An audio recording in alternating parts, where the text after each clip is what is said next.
బౌన్సర్లకు Hyderabad police commissioner CV Anand serious warning ఇచ్చారు. Public ను ఎక్కడైనా తోసివేస్తే తాట తీస్తామని స్పష్టం చేశారు. బౌన్సర్ల తీలుకు సెలబ్రిటీలదే బాధ్యత అని చెప్పారు. ముఖ్యంగా యూనిఫామ్ లో ఉన్న పోలీసులను టచ్ చేసిన ఆ తర్వాత పరిణామాలు తీవ్రంగా ఉంటాయని హెచ్చరించారు. బౌన్సర్లను సప్లై చేసే ఏజెన్సీలు కూడా బాధ్యత వహించాలని స్పష్టం చేశారు. సంధ్యా థియేటర్ తొక్కిసలాట ఘటనకు సంబంధించి హైదరాబాద్ పోలీసులు వీడియో విడుదల చేశారు. బయట తొక్కిసలాటలో మహిళ చనిపోయిందని అల్లు అర్జున్ కు చెప్పేందుకు ప్రయత్నించామని మేనేజర్ తాను చెప్తా అన్నాడని వెల్లడించారు. దయచేసి థియేటర్ నుంచి వెళ్లిపోండి అని అల్లు అర్జున్ కు డీసీపీ నేరుగా వెళ్లి చెప్పారని వివరించారు. తొక్కిసలాట విషయం అల్లు అర్జున్ దృష్టికి తీసుకెళ్లానని, మహిళ చనిపోయింది, బాలుడి పరిస్థితి విషమంగా ఉందని చెప్పానని చిక్కడపల్లి ఏసీపీ రమేష్ వెల్లడించారు. అప్పుడు సినిమా మొత్తం చూశాకే తాను వెళ్తానని అల్లు అర్జున్ అన్నాడని చెప్పారు. హైదరాబాద్ లోని ఆర్టీసీ క్రాస్ రోడ్ వద్ద ఉన్న సంధ్యా థియేటర్ లో పుష్ప 2 విడుదల సందర్భంగా తొక్కిసలాట జరిగిన విషయం తెలిసిందే.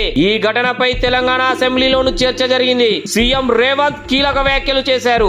రేవంత్ మాట్లాడిన తర్వాత అల్లు అర్జున్ కూడా మీడియా సమావేశం ఏర్పాటు చేశారు. తనపై అవాస్తవాలు ప్రచారం చేస్తున్నారని వాపోయారు. ఈ నేపథ్యంలో Hyderabad CP CV Anand media సమావేశం ఏర్పాటు చేశారు. తొక్కిసలాట ఘటనకు సంబంధించిన పూర్తి వివరాలను వెల్లడించారు. ముఖ్యమంత్రి రేవంత్ రెడ్డి వ్యాఖ్యలు తనను బాధించాయని అల్లు అర్జున్ వ్యాఖ్యానించారు. రోడ్ షో చేశామని చెప్పడం సరికాదన్నారు. అనుమతి లేకుండా వెళ్లామన్నది తప్పుడు ఆరోపణ అన్నారు. ప్రభుత్వంతో తనకు ఎలాంటి వివాదం లేదని పునరుద్ఘాటించారు. సినిమా ఇంత పెద్ద హిట్ అయినా ఆ సక్సెస్ ను ఆస్వాదించలేకపోతున్నా అని చెప్పారు. 15 రోజులుగా ఇంట్లో నుంచి బయటకు వెళ్లలేకపోతున్నానని, తొక్కిసలాట గురించి మరుసటి రోజే తనకు తెలిసిందన్నారు. ఈ ఘటన జరిగినప్పటి నుంచి జరిగిన పరిణామాలపై ముఖ్యమంత్రి రేవంత్ రెడ్డి సీరియస్ అయ్యారు. సెలబ్రిటీలు ప్రముఖులైతే నిబంధనలు వర్తించవా అని ఆగ్రహం వ్యక్తం చేశారు. అల్లు అర్జున్ హీరో అయితే పోలీసుల పట్ల దురుసుగా ప్రవర్తిస్తారా అని ఫైర్ అయ్యారు. అల్లు అర్జున్ కు పరామర్శలు ఎందుకు?